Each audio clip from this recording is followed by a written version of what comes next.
Meron nga palang nagtatanong sa akin, bakit ba kailangang bumili ng Shinong rice mill machine? Mahal daw, taas daw ang presyo.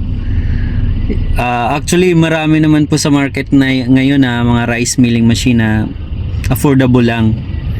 Made in China. Pero, ito lang po yung advantage na may share ko sa inyo sa Shinong rice mill machine. Yes, may kamahalan po siya. Pero alam naman natin kapag branded kasi, mahal talaga. Pero kung tingnan natin yung durability at quality ng products, hindi po kayo magsisisi. Dahil sa output ng bigas doon sa machine natin, well milled na po. Wala nang mga bato-bato at hindi durog yung bigas. Diba minsan, nagpakiskis tayo ng palay natin sa mga barangay, napipilitan lang tayo, no choice na tayo kahit broken, maraming mga bato.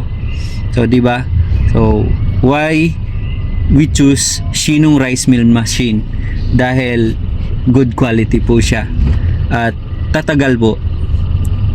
Meron tayong 1-year warranty plus ang kagandahan dito, lifetime after sales service support. Yun po ang pinagmamalaki namin. Hindi po namin pinababayaan yung mga user po ng Shinong. Kahit ilang taon na po kayong gumagamit ng Shinong, meron pa rin po kaming obligasyon sa inyo. So yun lang po.